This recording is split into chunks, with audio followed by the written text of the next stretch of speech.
ಹುಡುಕಾಟ ಪ್ರಾರಂಭಿಸಿದ್ದು within 2 hours ಒಳಗಡೆನೆ ಸೌಜನ್ಯ ಸಿಗ್ತಾಳೆ. ಆದ್ರೆ ಶವ ಆಗಿ ಅವಳ ಕೈಗಳನ್ನ ಅವಳದೇ ದುಪಟ್ಟ ಅಂಡ್ ID ಕಾರ್ಡ್ ಇಂದ ಮರಕ್ಕೆ ಕಟ್ಟಿರ್ತಾರೆ. And most brutal part is ಅವಳ ಯೋನಿ, ಅವಳ ಏನಿತ್ತು ಅದ್ರ ಒಳಗಡೆ 6 ಇಂಚ್ ಮಣ್ಣು ತುಂಬಿರ್ತಾರೆ. ಓ ಬಿಡಪ್ಪ, ನಮ್ ಪೊಲೀಸ್ ಅವ್ರಿಗೆ ತಮ್ಮ ಡ್ಯೂಟಿ ಮೇಲೆ ಎಷ್ಟೊಂದು ನಿಷ್ಠೆ ಇದೆ, ಒಂದೇ ದಿನದಲ್ಲಿ ಆರೋಪಿನ ಹಿಡಿದ್ ಬಿಟ್ರಲ್ಲ ಅಂತ ಪೊಲೀಸ್ ಅವ್ರ ಮೇಲೆ ಫುಲ್ ಒಂಥರ ಹೊಗಳ್ತಾ ಇರ್ತಾರೆ. ಆದ್ರೆ ಪಾಪ ಜನರಿಗೆ ಎಲ್ಲಿ ಗೊತ್ತಿತ್ತು ಈ ಕೇಸ್ ನ ರಿಯಲ್ ಆರೋಪಿ ಬೇರೆ ಯಾರೋ ಇದಾರೆ, ಪೊಲೀಸ್ ಅವರೇ ಈ ಕೇಸ್ ನ ಮಿಸ್ಲೀಡ್ ಮಾಡೋದಕ್ಕೆ ಸುಮ್ನೆ ಸಂತೋಷ್ನ ಅರೆಸ್ಟ್ ಮಾಡಿದ್ದಾರೆ ಅಂತ. ಪೊಲೀಸ್ ಅವರು ಈ ಕೇಸ್ ಅಲ್ಲಿ ಕರಪ್ಟ್ ಆಗಿದ್ದಾರೆ, ಪೊಲೀಸ್ ಅವರೇ ಸತ್ಯ ಮುಚ್ಚಿಡ್ಲಿಕ್ಕೆ ಟ್ರೈ ಮಾಡ್ತಿದ್ದಾರೆ. ಹಾಗಾಗಿ ಈ ಕೇಸ್ ನ ಇನ್ಮುಂದೆ ಪೊಲೀಸ್ ಅವರಲ್ಲದೆ CBI ಅವರು ಇನ್ವೆಸ್ಟಿಗೇಷನ್ ಮಾಡಬೇಕು, ಈ ಕೇಸ್ ನ CBI ಒಪ್ಸಿ ಅಂತ ಅಗೇನ್ ಪ್ರೊಟೆಸ್ಟ್ ಗಳು ಸ್ಟಾರ್ಟ್ ಆಗ್ತವೆ. ಸೌಜನ್ಯ ಕೇಸ್ ಒಂದೇ ಅಲ್ಲ, ನಾರಾಯಣ ಹಾಗೂ ಯಮುನಾ ಕೇಸಲ್ಲೂ, ವೇದವಲ್ಲಿ ಕೇಸಲ್ಲೂ, ಆ ಬ್ಯಾಂಕ್ ಮ್ಯಾನೇಜರ್ ನ ಕೇಸಲ್ಲೂ ಹಾಗೂ ಪದ್ಮಲತಾ ಕೇಸಲ್ಲೂ ಸೀದಾ ಡೈರೆಕ್ಟ್ ಡೌಟ್ ಬರೋದೆ ಊರಿನ ಗೌಡ್ರ ಮೇಲೆ. ಸೌಜನ್ಯ ಕೇಸ್ ಬಿಟ್ಟು ಆ ಇನ್ನೊಂದು ಕೇಸ್ ಯಾವುದು, ಅದಕ್ಕೂ ಸಂತೋಷ್ಗೂ ಏನ್ ಸಂಬಂಧ, ಅದ್ರಲ್ಲಿ ಯಾಕೆ ಸಂತೋಷ್ನ ಪೊಲೀಸ್ ಅವರು ಫಿಟ್ ಮಾಡಿದ್ರು ಅಂತ ಪ್ರತಿಯೊಂದು ಹೇಳ್ತೀನಿ. ನಾನು ಈ ಚಾನೆಲ್ ನ ಸ್ಟಾರ್ಟ್ ಮಾಡ್ದಾಗಿಂದ one of the most requested video ಬಂದು ಸೌಜನ್ಯ ಕೇಸ್ ಬಗ್ಗೆ. ಸರಿ, ನಮ್ ದೂತ ಸಭೆಯ ಪ್ರಜೆಗಳು ಇಷ್ಟೊಂದು ಕೇಳ್ತಿದಾರಲ್ಲ, ಈ ಒಂದು ಕೇಸ್ ಬಗ್ಗೆ ವಿಡಿಯೋ ಮಾಡುವ ಅಂತ ಸೌಜನ್ಯ ಕೇಸ್ ಬಗ್ಗೆ ನಾನು ರಿಸರ್ಚ್ ಸ್ಟಾರ್ಟ್ ಮಾಡಿದೆ. ಅಂಡ್ ಟ್ರಸ್ಟ್ ಮೀ, ಎಷ್ಟೊಂದು ಕಾಂಪ್ಲೆಕ್ಸ್ ಈ ಒಂದು ಕೇಸ್ ಇದೆ ಅಂತಂದ್ರೆ ನನ್ ತಲೆನೇ ಕೆಟ್ಬಿಡ್ತು. ಬಟ್ ಡೋಂಟ್ ವರಿ, ನಿಮ್ಗಂತೂ ಪ್ರತಿ ಒಂದನ್ನ ತುಂಬಾ ಸಿಂಪಲ್ ಆಗಿ ಅರ್ಥ ಮಾಡಿಸ್ತೇನೆ. ಅನ್ಕೊಳ್ಳಿ, ಒಂದು ಊರು, ಆ ಊರಲ್ಲಿ ಒಂದು ಗೌಡ್ರ ಕುಟುಂಬ ಇದೆ. ಅಂಡ್ ಆ ಗೌಡ್ರ ಕುಟುಂಬ ತುಂಬಾನೇ ಪವರ್ಫುಲ್, ಲೈಕ್ ನಾವು ಮೂವೀಸ್ ಅಲ್ಲಿ ನೋಡ್ತೀವಲ್ಲ ಹಂಗೆ. ಸೊ ಗೌಡ್ರು ಊರು ಬಂದು ಧರ್ಮಸ್ಥಳ ಅಂತ. ಆ ಒಂದು ಊರಲ್ಲಿ ಇವ್ರಿಗೆ ಸಖತ್ ಕಂಟ್ರೋಲ್ ಇರುತ್ತೆ. ಈವನ್ ಅದೇ ಒಂದು ರೀಜನ್ ಅಲ್ಲಿ ಇರುವಂತಹ ಒಂದು ತುಂಬಾನೇ ಪಾಪ್ಯುಲರ್ ದೇವಸ್ಥಾನನು ಸಹ ಇವರೇ ಕಂಟ್ರೋಲ್ ಮಾಡ್ತಿರ್ತಾರೆ. ಆ ಒಂದು ದೇವಸ್ಥಾನ ಇಂದ ಈ ಗೌಡ್ರ ಕುಟುಂಬಕ್ಕೆ ಎಷ್ಟೊಂದು ದುಡ್ಡು ಬರ್ತಾ ಇರುತ್ತೆ ಅಂತಂದ್ರೆ, ಅದೇ ದುಡ್ಡಲ್ಲಿ ಇವರು ಬೇಜನ್ ಪ್ರೈವೇಟ್ ಪ್ರೈಮರಿ ಅಂಡ್ ಹೈಸ್ಕೂಲ್ಸ್ ನ ಸ್ಥಾಪನೆ ಮಾಡಿರ್ತಾರೆ, ಬೇಜನ್ ಪ್ರೈವೇಟ್ ಮೆಡಿಕಲ್ ಕಾಲೇಜಸ್ ಇರ್ತವೆ, ಅಂಡ್ ಬೇಜನ್ ಪ್ರೈವೇಟ್ ದೊಡ್ಡ ಹಾಸ್ಪಿಟಲ್ಸ್ ಇರ್ತವೆ. ಒಟ್ಟಲ್ಲಿ ಹೇಳ್ಬೇಕು ಅಂತಂದ್ರೆ ದುಡ್ಡಿನ ಸುರಿಮಳೆ ಇವ್ರಿಗೆ. ನೋಡಿ, ನಮ್ಮ ಭಾರತ ದೇಶದಲ್ಲಿ ಒಂದು ಕಾನೂನಿದೆ, ದ ರಿಲಿಜಿಯಸ್ ಎಂಡೋಮೆಂಟ್ ಆಕ್ಟ್ 1863 ಅಂತ. ಬೇಸಿಕಲಿ ಈ ಒಂದು ಕಾನೂನು ಏನ್ ಹೇಳುತ್ತೆ ಅಂತಂದ್ರೆ, ಭಾರತದಲ್ಲಿ ಯಾವ್ದೆಲ್ಲ ಹಿಂದೂ ಟೆಂಪಲ್ಸ್ ಇದಾವೋ ಅವೆಲ್ಲ ಗವರ್ಮೆಂಟ್ ಪ್ರಾಪರ್ಟಿ. ಆ ಹಿಂದೂ ಟೆಂಪಲ್ಸ್ ನ ಮ್ಯಾನೇಜ್ಮೆಂಟ್ ಎಲ್ಲ ಗವರ್ಮೆಂಟ್ ಕೈಗೆ ಹೋಗಿ ಗವರ್ಮೆಂಟ್ ಡಿಸೈಡ್ ಮಾಡುತ್ತೆ ಆ ಮ್ಯಾನೇಜ್ಮೆಂಟ್ ಅಲ್ಲಿ ಯಾರ್ ಕೆಲ್ಸಕ್ಕೆ ಇರಬೇಕು, ಯಾರ್ ಕೆಲ್ಸಕ್ಕೆ ಇರಬಾರ್ದು, ಅಂಡ್ ಆ ಟೆಂಪಲ್ ಇಂದ ಬರ್ತಿರುವಂತಹ ಡೊನೇಷನ್ ಅಮೌಂಟ್ ನ ಏನ್ ಮಾಡಬೇಕು ಅಂತ. ಸೊ ಈ ಒಂದು ಕಾನೂನಿನ ಪ್ರಕಾರ ಗವರ್ಮೆಂಟ್ ಇಂಡಿಯಾದಲ್ಲಿ ಇರುವಂತಹ ಆಲ್ಮೋಸ್ಟ್ ಎಲ್ಲಾ ಹಿಂದೂ ಟೆಂಪಲ್ಸ್ ನ ತನ್ನ ಕಂಟ್ರೋಲ್ ಅಲ್ಲಿ ತಗೋತಾ ಇರ್ಬೇಕಾದ್ರೆ ಗವರ್ಮೆಂಟ್ ಅಫಿಷಿಯಲ್ಸ್ ಧರ್ಮಸ್ಥಳ ಶ್ರೀ ಮಂಜುನಾಥ ದೇವಸ್ಥಾನಕ್ಕೂ ರೀಚ್ ಔಟ್ ಮಾಡ್ತಾರೆ. ಅಂಡ್ ಆಗ ಇಷ್ಟು ದಿನ ಟೆಂಪಲ್ ನ ಕಂಟ್ರೋಲ್ ಮಾಡ್ತಿದ್ದಂತಹ ಆ ಗೌಡ್ರ ಕುಟುಂಬ ಏನ್ ಹೇಳುತ್ತೆ ಗೊತ್ತಾ, ಇಲ್ಲ ಇದು ಹಿಂದೂ ಟೆಂಪಲ್ ಅಲ್ಲ, ಇದು ಜೈನ್ ಫ್ಯಾಮಿಲಿಗೆ ಬಿಲಾಂಗ್ ಮಾಡುವಂತಹ ಒಂದು ಪ್ರೈವೇಟ್ ಟೆಂಪಲ್ ಅಂತ ಹೇಳ್ತಾರೆ. ನಾನು ಇಷ್ಟು ದಿನ ಧರ್ಮಸ್ಥಳ ಶ್ರೀ ಮಂಜುನಾಥ ದೇವಸ್ಥಾನ ಒಂದು ಹಿಂದೂ ಟೆಂಪಲ್ ಅಂತ ಅನ್ಕೊಂಡಿದ್ದೆ. ಆದ್ರೆ ಈಗಷ್ಟೇ ನನಗೂ ಗೊತ್ತಾಗಿದ್ದು ಇದು ಹಿಂದೂ ಟೆಂಪಲ್ ಅಲ್ಲ, ಇದು ಒಂದು ಜೈನ್ ಫ್ಯಾಮಿಲಿಗೆ ಬಿಲಾಂಗ್ ಮಾಡುವಂತಹ ಪ್ರೈವೇಟ್ ಜೈನ್ ಟೆಂಪಲ್ ಅಂತ. ಸೊ ಹೀಗಾಗಿ ಗವರ್ಮೆಂಟ್ ಅಫಿಷಿಯಲ್ಸ್ ಏನೂ ಮಾಡಕ್ಕಾಗದೆ ಇವತ್ತಿನವರೆಗೂ ಈ ಒಂದು ಧರ್ಮಸ್ಥಳ ಶ್ರೀ ಮಂಜುನಾಥ ದೇವಸ್ಥಾನನ ಒಂದು ಪ್ರೈವೇಟ್ ಟ್ರಸ್ಟ್ ನಡೆಸ್ಕೊಂಡು ಹೋಗ್ತಿದೆ. ಅಂಡ್ ಆ ಪ್ರೈವೇಟ್ ಟ್ರಸ್ಟ್ ನ ಓನರ್ ಯಾರು, ಅದೇ ಗೌಡ್ರ ಕುಟುಂಬ. ನೋಡಿ, ನಾನು ಈ ವಿಡಿಯೋದಲ್ಲಿ ಯಾರ್ದನ್ನು ರಿಯಲ್ ನೇಮ್ಸ್ ನ ಬಳಸ್ತಿಲ್ಲ. ಪ್ರೀವಿಯಸ್ಲಿ ಬೇರೆ ಯೂಟ್ಯೂಬರ್ಸ್ ತಮ್ಮ ವಿಡಿಯೋಸ್ ಅಲ್ಲಿ ರಿಯಲ್ ನೇಮ್ಸ್ ನ ಬಳಸಿದ್ದಾರೆ ಅನ್ನೋ ಒಂದೇ ಒಂದು ಕಾರಣಕ್ಕೆ ಅವ್ರ ವಿಡಿಯೋಸ್ ನ ಡಿಲೀಟ್ ಮಾಡಿಸಿದ್ದಾರೆ. ಸೊ ಅವ್ರ ಜೊತೆ ಆಗಿದ್ದು ನನ್ ಜೊತೆ ಆಗೋದ್ ಬೇಡ, ಸತ್ಯ ಮುಚ್ಚೋಗೋದು ನನ್ಗೆ ಇಷ್ಟ ಇಲ್ಲ. ಹಾಗಾಗಿ ನಾನಿಲ್ಲಿ ರಿಯಲ್ ನೇಮ್ಸ್ ನ ಬಳಸ್ತಿಲ್ಲ. ಆದ್ರೆ ನಾನು ಯಾರನ್ನ ಪಾಯಿಂಟ್ ಔಟ್ ಮಾಡಿ ಹೇಳ್ತಿದ್ದೀನಿ ಅನ್ನೋದು ಮಾತ್ರ ನಿಮಗೆ ತುಂಬಾ ಕ್ಲಿಯರ್ಲಿ ಅರ್ಥ ಆಗುತ್ತೆ. Don't worry.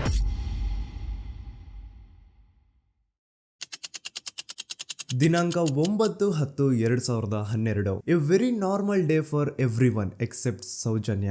ಧರ್ಮಸ್ಥಳ ಹತ್ರ ಇರುವಂತಹ ಪಂಗಳ್ ಅನ್ನೋ ಒಂದು ಸಣ್ಣ ಹಳ್ಳಿಗೆ ಬಿಲಾಂಗ್ ಮಾಡುವಂತಹ ಸೌಜನ್ಯ ತುಂಬಾನೇ ಒಳ್ಳೆ ಹುಡುಗಿ. SDM ಕಾಲೇಜ್ ಆಫ್ ಉಜ್ರಿಯಲ್ಲಿ 2nd PUC ಓದ್ತಿದ್ದಂತಹ ಇವಳು ತುಂಬಾನೇ ಬ್ರೈಟ್ ಸ್ಟೂಡೆಂಟ್ ಕೂಡ. ಸೊ ಒಂದು ದಿನ ಅಂದ್ರೆ 9 ಅಕ್ಟೋಬರ್ 2012 ಬೆಳಿಗ್ಗೆ 7:30-8 ಗಂಟೆ ಹಾಗೆ ಆಸ್ ಯೂಶುವಲ್ ತನ್ನ ಕಾಲೇಜ್ ಹೋಗೋದಕ್ಕೆ ರೆಡಿ ಆಗ್ತಿರ್ತಾಳೆ. ಅವತ್ತು ಮಂಗಳವಾರದ ದಿನ ಅಂಡ್ ಅವತ್ತು ಲೋಕಲ್ ಫೆಸ್ಟಿವಲ್ ಬೇರೆ ಇರುತ್ತೆ, ಹೊಸ ಅಕ್ಕಿ ಅಂತ. ಈ ಒಂದು ಲೋಕಲ್ ಫೆಸ್ಟಿವಲ್ ದಿನ ಮನೆ ಒಳಗಡೆ ಏನೇ ಅಡುಗೆ ಮಾಡಿದ್ರು ಹೊಸ ಅಕ್ಕಿನೇ ಬಳಸಬೇಕು. ಸೊ ಹೊಸ ಅಕ್ಕಿ ತಂದು ಬ್ರೇಕ್ಫಾಸ್ಟ್ ನ ರೆಡಿ ಮಾಡೋಷ್ಟ್ರಲ್ಲಿ ಸೌಜನ್ಯ ಅವ್ರ ತಾಯಿ ತುಂಬಾ ಲೇಟ್ ಮಾಡ್ತಾರೆ. ಸೊ ಕಾಲೇಜ್ಗೆ ಲೇಟ್ ಆಗ್ತಿದೆ ಅಂತ ಈ ಸೌಜನ್ಯ ಟಿಫಿನ್ ಸಹ ಮಾಡದೆ ಹಾಗೆ ಹೋಗ್ತಾಳೆ. ಅವಳ ತಲೆಯಲ್ಲಿ ಏನಿತ್ತು ಅಂತಂದ್ರೆ, ಹೆಂಗೋ ಇವತ್ತು ಲೋಕಲ್ ಫೆಸ್ಟಿವಲ್ ಬೇರೆ ಇದೆ, ಹಾಗಾಗಿ ಮೇ ಬಿ ಕಾಲೇಜು ಬೇಗ ಬಿಡ್ಬೋದು, ಸೊ ಮಧ್ಯಾಹ್ನ ಡೈರೆಕ್ಟ್ ಮನೆಗೆ ಬಂದು ಊಟ ಬಿಡು ಅಂತ ಅವಳು ಅನ್ಕೊಂಡಿರ್ತಾಳೆ. ಆದ್ರೆ ಕಾಲೇಜ್ ಹೋಗಾದ್ಮೇಲೆ ಗೊತ್ತಾಗುತ್ತೆ ಅವತ್ತು ಅವಳಿಗೆ ಸ್ಪೆಷಲ್ ಕ್ಲಾಸಸ್ ಬೇರೆ ಇದೆ ಅಂತ. ಸೌಜನ್ಯ ಬ್ರೇಕ್ಫಾಸ್ಟ್ ಕೂಡ ಮಾಡಿರಲ್ಲ ಅಂಡ್ ಲಂಚ್ ಬಾಕ್ಸ್ ಕೂಡ ತಂದಿರಲ್ಲ. ಹಾಗಾಗಿ ಲಂಚ್ ಟೈಮ್ ಅಲ್ಲಿ ಸೌಜನ್ಯನ ಒಬ್ಳು ಫ್ರೆಂಡ್ ಜಾನ್ವಿ ತಾನ್ ತಂದಿರುವಂತಹ ಲಂಚ್ ಬಾಕ್ಸ್ ಅಲ್ಲಿ ಒಂದಿಷ್ಟು ಲಂಚ್ ನ ಆಫರ್ ಮಾಡ್ತಾಳ. ಆದ್ರೆ ಸೌಜನ್ಯ ಪರವಾಗಿಲ್ಲ ನೀನ್ ತಿನ್ನು, ನಾನ್ ಮನೆಗೆ ಹೋಗ್ಬಿಟ್ಟು ಊಟ ಮಾಡ್ಕೊಂತೀನಿ ಅಂತ ಹೇಳ್ತಾಳ. ಸುಮಾರು ಮಧ್ಯಾಹ್ನದ 3:45ಕ್ಕೆ ಕಾಲೇಜ್ ಬಿಡುತ್ತೆ.